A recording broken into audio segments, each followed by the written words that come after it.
pleasure to meet all at last, and welcome back to films I should have talked about years ago. And now, I'm going to tell you right away, this one's going to be another, well, older film out there.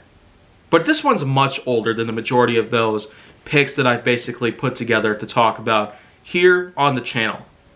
And out of all of them, I feel like this one's probably a bit more obscure than most of them.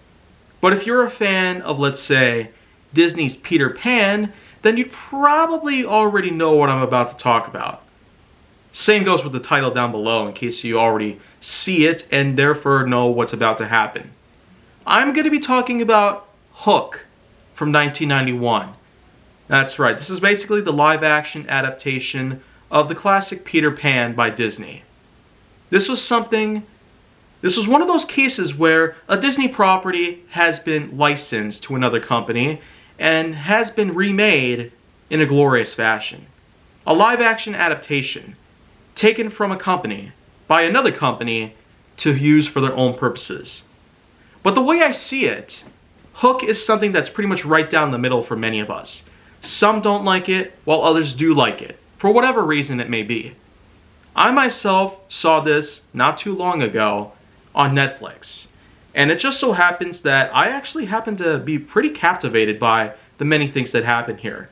From the cast, with members such as Robin Williams, Dustin Hoffman, and even Julia Roberts, to the special effects that take place, including the sort of fairy dust that happens around, and not to mention the green screen effects that show when, well, the characters are flying around, obviously. Of course, I've gotten a good chance to experience that as well, because when you think about it, I've had pictures of myself flying like the Peter Pan characters from all Peter Pan related media. I can fly, I can fly, I can fly. Thanks to that classic green screen effect where I lie down with my arms spaced out and my legs up in the air. Yeah. So of course that can be done. Yeah.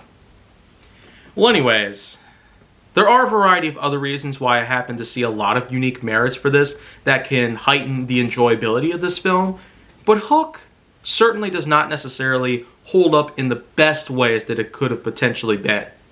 Even though it has a good cast, even though it's got some nice comedy put into it, it's got some brilliant imagination actually, and despite the fact that, well, there's been tons of other live action adaptations that have been made by this point, such as when Ninja Turtles was brought on to live action, then eventually we would have Super Mario be brought up to live action around the same time, and then, well, there would be a variety of other things. I've even talked about the Transformers live action adaptations themselves, known as the Michael Bay-verse of Transformers films. Of course, we know what that's going to be like if I were to talk about all of that all over again. So, let's just avoid getting sidetracked here from now on and just focus a little bit more on Hook here.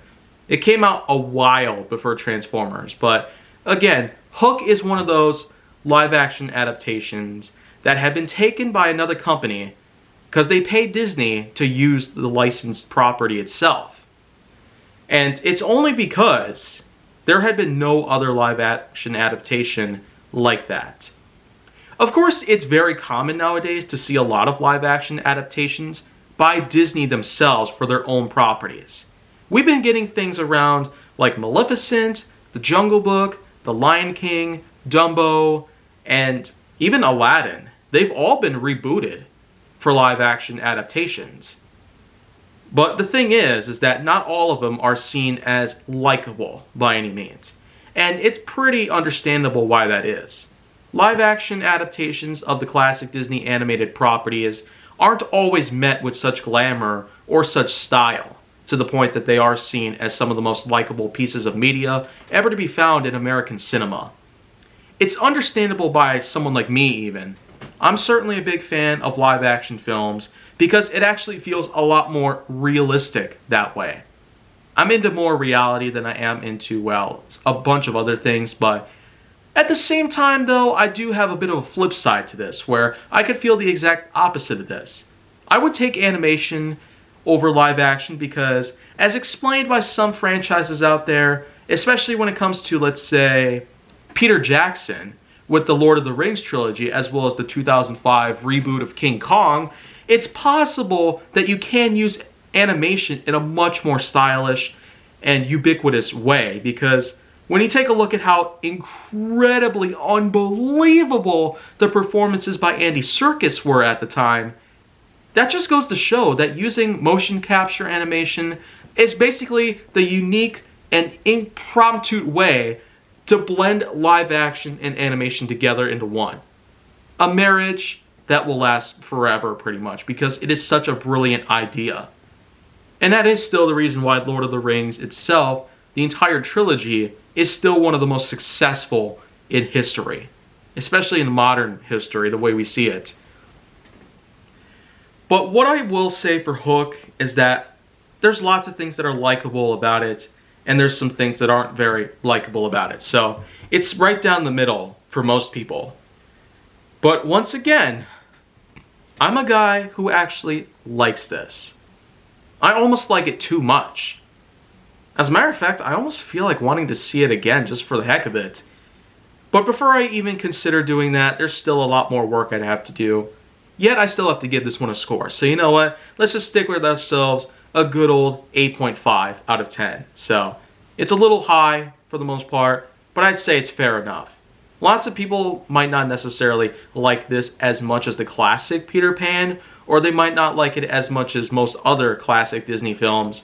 But you know what? Being that this was one of the first ever cases of a Disney-style live-action adaptation of the classic animated film of the same name, well, it was called Hook. It's more based on Captain Hook and not as much about Peter Pan or Tinkerbell, and likewise.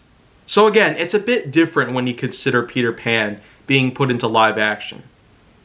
Otherwise, it's still a good adaptation. It's no masterpiece or whatnot, but it has its merits and it was uniquely made in such a good way. Of course, this is also a good reminder to know that Robin Williams is truly never dead. The kind of comedy this guy had back in the day was such amazing, revolutionary, ubiquitous, and creative ways of coming up with some ways to make us audiences laugh out loud. So, thank you for your service, Robin. We owe you one. Well, anyways, that's going to be it for today, but if you want to see more, go down to my channel with plenty of other things that I'm going to have down the line. Then make sure that you like, subscribe, comment, follow me on social media, and stay on the Hollywood side.